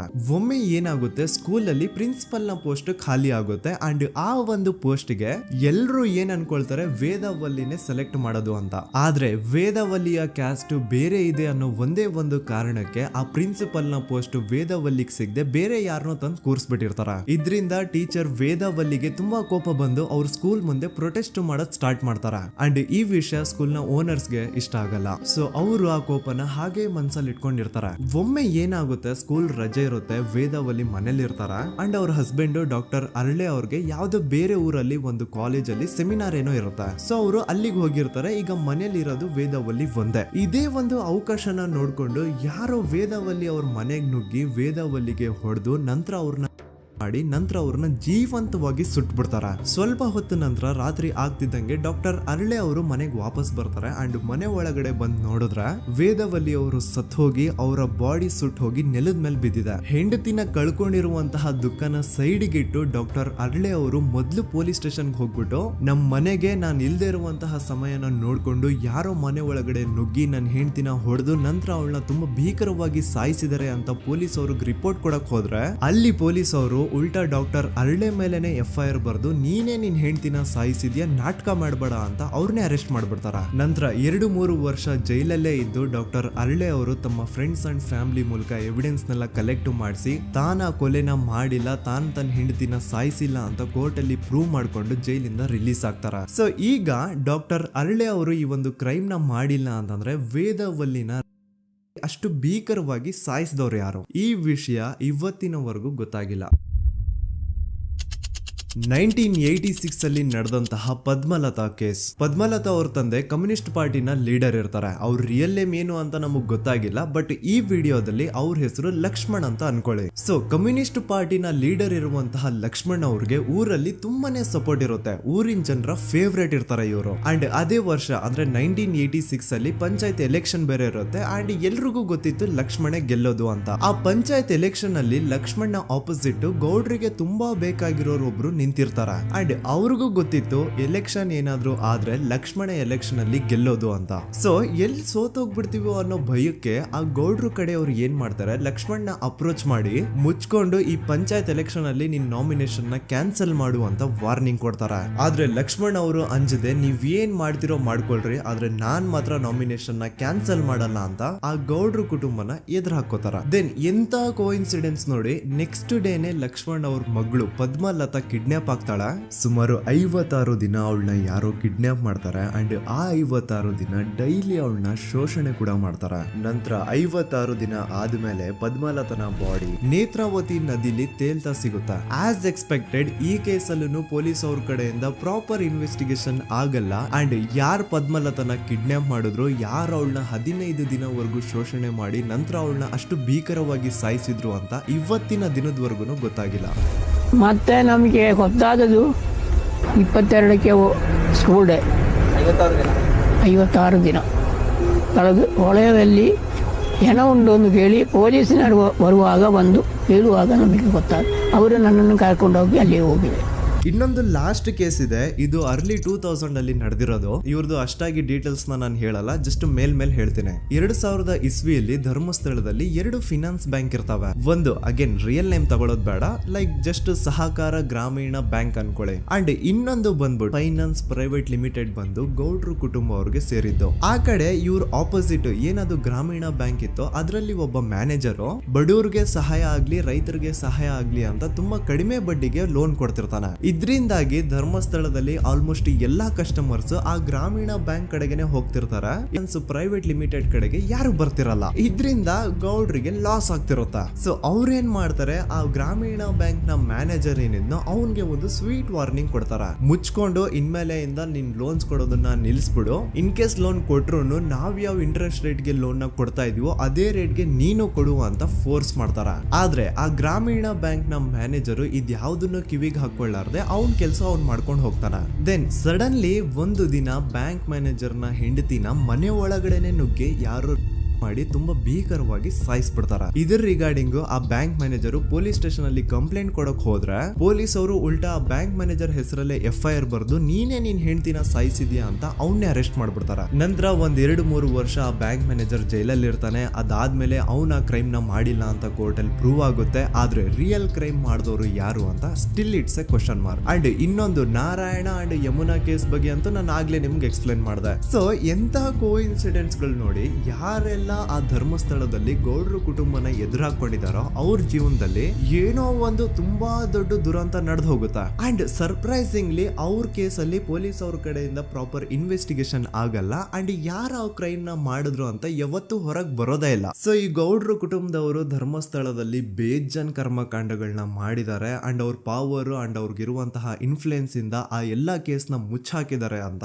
ಮಹೇಶ್ ಹಾಗೂ ಗಿರೀಶ್ ಮುಟ್ಟಣ್ಣನವರ ಹೇಳಿಕೆ ಆಗಿದೆ. ಸೊ ಗೌಡ್ರು ಫ್ಯಾಮಿಲಿನ ಟ್ರ್ಯಾಕ್ ರೆಕಾರ್ಡ್ ನೋಡಿದ್ರೆ ಧರ್ಮಸ್ಥಳದಲ್ಲಿ ಒಂದು ಹುಡುಗಿನ ರೇಪ್ ಅಂಡ್ ಮರ್ಡರ್ ಮಾಡಿ ದೆನ್ ಪೊಲೀಸ್ ಅವ್ರಿಗೆ ಲಂಚ ಕೊಟ್ಟು ಇನ್ವೆಸ್ಟಿಗೇಷನ್ ನ ಮಿಸ್ಲೀಡ್ ಮಾಡೋಷ್ಟು ಪವರ್ ಇನ್ಫ್ಲೂಯೆನ್ಸ್ ಈ ಗೌಡ್ರು ಕುಟುಂಬಕ್ಕೆ ಮಾತ್ರ ಇರೋದು. ಈಗ ಸಂತೋಷ್ ರಾವ್ ಅಂತೂ ಸೌಜನ್ಯ ಕೇಸಲ್ಲಿ ಆರೋಪಿ ಅಲ್ಲ ಅಂತ ಪ್ರೂವ್ ಆಯ್ತು. ಹಾಗಿದ್ರೆ ರಿಯಲ್ ಆರೋಪಿ ಯಾರು? ನೆನಪು ಮಾಡ್ಕೊಳ್ಳಿ, 11 ಅಕ್ಟೋಬರ್ 2012 ಸಂಜೆ 5 ಗಂಟೆ ಹಾಗೆ ಬಾಹುಬಲಿ ಬೆಟ್ಟದಲ್ಲಿ ಸಂತೋಷ್ ರಾವ್ ತನ್ನ ಪಾಡಿಗೆ ತಾನು ಸೀನರೀಸ್ ನ ಎಂಜಾಯ್ ಮಾಡ್ಕೊಂಡು ಸುಮ್ನೆ ಕೂತಿರ್ಬೇಕಾದ್ರೆ ಅವನ ಹತ್ರ 5 ಜನ ಕಿಡಿಗೇಡಿಗಳು ಬಂದು ಜಗಳ ತೆಗಿತಾರ. ಆ 5 ಜನ ಕಿಡಿಗೇಡಿಗಳು ಯಾರು ಅಂತ ನಾನು ಇಲ್ಲಿವರೆಗೂ ನಿಮ್ಗೆ ಹೇಳಿಲ್ಲ. ಸೊ ಅವರು ಬೇರೆ ಯಾರು ಅಲ್ಲ, ಚಿಕ್ಕ ಗೌಡ್ರು ಮಗ ನಿಶಾಂತ್ ಜೈನ್ ನ ವೆರಿ ಕ್ಲೋಸ್ ಫ್ರೆಂಡ್ಸ್. ಅವ್ರು ದಣಿ ಮಾಡಿರುವಂತಹ ಕ್ರೈಮ್ ಅಲ್ಲಿ ಬೇರೆ ಯಾರನ್ನಾದ್ರೂ ಸಿಗಿಸ್ಬೇಕಲ್ಲ ಅಂತ ಇವ್ರು ಬಕ್ರ ಹುಡುಕ್ತಾ ಇರ್ಬೇಕಾದ್ರೆ ಆಗ ಇವ್ರಿಗೆ ಸಿಗೋದೆ ಸಂತೋಷ್ ರಾವ್. ಅಗೇನ್ ಇನ್ನೊಂದು ಎಂತ ಕೋಇನ್ಸಿಡೆನ್ಸ್ ನೋಡಿ, ಸಂತೋಷ್ ರಾವ್ ಸೌಜನ್ಯ ಕೇಸಲ್ಲಿ ಅರೆಸ್ಟ್ ಆದ ನಂತರ ಚಿಕ್ಕ ಗೌಡ್ರು ಮಗ ನಿಶಾಂತ್ ಜೈನ್ ದೇಶನೇ ಬಿಟ್ಟು ಹೋಗ್ಬಿಡ್ತಾನ. ಈ ಕೇಸಲ್ಲಿ ಚಿಕ್ಕ ಗೌಡ್ರು ಮಗ ಇನ್ವಾಲ್ವ್ಮೆಂಟ್ ಇದೆ ಅಂತ ಯಾರಿಗೂ ಡೌಟೇ ಬರ್ತಾ ಇರ್ಲಿಲ್ಲ. ಡೌಟ್ ಯಾವಾಗ ಬಂತು ಅಂದ್ರೆ ಆ 5 ಜನ ಕಿಡಿಗೇಡಿಗಳು ಯಾರು ಸಂತೋಷ್ನ ಈ ಒಂದು ಕೇಸಲ್ಲಿ ಸಿಗಾಕ್ಸಿದ್ರು ಆ 5 ಜನರಲ್ಲಿ ಒಬ್ಬ ರವಿ ಪೂಜಾರಿ ಅಂತಾನು ಇರ್ತಾನೆ. ಅವನ್ಗೆ ತಾನು ತಪ್ಪು ಮಾಡಿದೀನಿ ಅಂತ ಗಿಲ್ಟ್ ಕಾಡುತ್ತೋ ಅಥವಾ ಬೇರೆ ಏನೋ ಗೊತ್ತಿಲ್ಲ, ಆದ್ರೆ ಅವನೇ ಸ್ವತಃ ಪೊಲೀಸ್ ಅವ್ರ ಹತ್ರ ಹೋಗ್ಬಿಟ್ಟು ಸೌಜನ್ಯ ಕೇಸಲ್ಲಿ ನಿಜವಾದ ಆರೋಪಿ ಸಂತೋಷ್ ಅಲ್ಲ ಕಂಡ್ರು, ಅವನ್ನ ಸುಮ್ನೆ ಸಿಗಾಕ್ಸಿರೋದಷ್ಟೇ, ನಿಜವಾದ ಆರೋಪಿಗಳು ಚಿಕ್ಕ ಗೌಡ್ರು ಮಗ ನಿಶಾಂತ್ ಜೈನ್ ಅಂಡ್ ಅವನ್ ಫ್ರೆಂಡ್ಸ್ ಸೂರಜ್, ಕಿರಣ್ ಅಂಡ್ ಕಣ್ಮಣಿ ಅಂತ. ಈ ಎಲ್ಲಾ ವಿಷಯನ ರವಿ ಪೂಜಾರಿ ಪೊಲೀಸ್ ಅವ್ರಿಗೆ ತಿಳಿಸ್ತಾನೆ. ಅಗೇನ್ ಎಂತ ಒಂದು ಕೋಇನ್ಸಿಡೆನ್ಸ್ ನೋಡಿ, ಈ ವಿಷಯಗಳನ್ನ ಊರಿನ ಜನರು ಮುಂದೆ ಹೇಳಿದಂತಹ ರವಿ ಪೂಜಾರಿ ಆಕಸ್ಮಿಕವಾಗಿ ಸತ್ತು ಹೋಗ್ಬಿಡ್ತಾನೆ. ಇವನು ಹೇಳಿದ್ದು ನಿಜ ಅಂತ ಜನರಿಗೆ ಯಾವಾಗ ಕನ್ಫರ್ಮ್ ಆಗುತ್ತೆ ಅಂದ್ರೆ ಸೌಜನ್ಯಗೆ ತುಂಬಾ ಹತ್ರವಾದವ್ರು ಒಬ್ರು ಯಶೋಧ ಅನ್ನೋರು ಕೋರ್ಟ್ ಅಲ್ಲಿ ಬಂದ್ಬಿಟ್ಟು ಸೌಜನ್ಯ ಕೊಲೆ ಆಗಿದ್ದ ದಿನ ಆ ಒಂದು ಸ್ಪಾಟ್ ಅಲ್ಲಿ ನಾನು ಈ 3 ಜನರನ್ನ ನೋಡಿದ್ದೆ ಅಂತ ಸಾಕ್ಷಿ ಹೇಳ್ತಾರೆ. ಈಗ ಎಲ್ಲಾ ಡಾಟ್ಸ್ ನ ಕನೆಕ್ಟ್ ಮಾಡ್ತಾ ಹೋದ್ರೆ ಸೌಜನ್ಯ ಕೇಸ್ ಒಂದೇ ಅಲ್ಲ, ನಾರಾಯಣ ಹಾಗೂ ಯಮುನಾ ಕೇಸಲ್ಲೂ, ವೇದವಲ್ಲಿ ಕೇಸಲ್ಲೂ, ಆ ಬ್ಯಾಂಕ್ ಮ್ಯಾನೇಜರ್ ನ ಕೇಸಲ್ಲೂ ಹಾಗೂ ಪದ್ಮಲತಾ ಕೇಸಲ್ಲೂ ಸೀದಾ ಡೈರೆಕ್ಟ್ ಡೌಟ್ ಬರೋದೆ ಊರಿನ ಗೌಡ್ರ ಮೇಲೆ. I really want to appreciate Kudla rampage YouTube channel, third eye YouTube channel, Girish ಮುಟ್ಟಣ್ಣನವರು ಸರ್ ಹಾಗೂ ಮಹೇಶ್ ಅವರು ಅಂಡ್ ಆಲ್ ಅದರ್ಸ್. ಇವರ ಕಾನ್ಸ್ಟೆಂಟ್ ಎಫರ್ಟ್ಸ್ ಇಂದಾನೆ ಸತ್ಯ ಏನಂತ 1 by 1 ಹೊರಗೆ ಬರ್ತಿದೆ and they are trying their level best to catch real criminals. At present Soujanya case ಬಗ್ಗೆ ಅಪ್ಡೇಟ್ ಏನು ಅಂತಂದ್ರೆ ಹೈಕೋರ್ಟ್ ವರೆಗೂ ಈ ಒಂದು ಕೇಸ್ ಹೋಗಿದೆ ಅಂಡ್ ಈ ಕೇಸಲ್ಲಿ ಈಗ ಇನ್ನೊಮ್ಮೆ ಮತ್ತೆ ಫ್ರೆಶ್ ಆಗಿ ರೀಇನ್ವೆಸ್ಟಿಗೇಷನ್ ಸ್ಟಾರ್ಟ್ ಆಗಬೇಕು ಅಂತ ಹೋರಾಟ ನಡೀತಿದೆ. ಸೊ ದೂತ ಪ್ರಜೆಗಳೇ, ಇದಾಗಿತ್ತು ಸೌಜನ್ಯ ಕೇಸ್ ಬಗ್ಗೆ ನಮ್ಮ ಒಂದು ಡೀಟೇಲ್ಡ್ ವಿಡಿಯೋ. ಈ ವಿಡಿಯೋದಲ್ಲಿ ನನ್ನಿಂದ ಎಲ್ಲಾದ್ರೂ ಏನಾದ್ರೂ ಚಿಕ್ಕ ಪುಟ್ಟ ಇನ್ಫಾರ್ಮೇಶನ್ ಮಿಸ್ ಆಗಿದ್ರೆ ಅಥವಾ ಮಿಸ್ಟೇಕ್ ಆಗಿದ್ರೆ ಅದನ್ನ ದಯವಿಟ್ಟು ಕಮೆಂಟ್ ಸೆಕ್ಷನ್ ಅಲ್ಲಿ ಹೈಲೈಟ್ ಮಾಡಿ. ಈ ವಿಡಿಯೋ ಯಾವಾಗ ಯೂಟ್ಯೂಬ್ ಇಂದ ಡಿಲೀಟ್ ಆಗುತ್ತೋ ನನ್ಗಂತೂ ಗೊತ್ತಿಲ್ಲ. ಸೊ ಪ್ಲೀಸ್ ಆದಷ್ಟು ಬೇಗ ಇದನ್ನ ಎಲ್ಲಾ ಕಡೆ ಶೇರ್ ಮಾಡಿ. ಓಕೆ ಪ್ರಜೆಗಳೇ, ಇವತ್ತಿಗಿಷ್ಟು ಸಾಕು ಅನ್ಕೊಳ್ತೀನಿ. ನಾನು ನಿಮ್ಮ ದೂತ ಸಮೀರ್ MD. ಮತ್ತೆ ಸಿಗ್ತೀನಿ ನೆಕ್ಸ್ಟ್ ವಿಡಿಯೋದಲ್ಲಿ.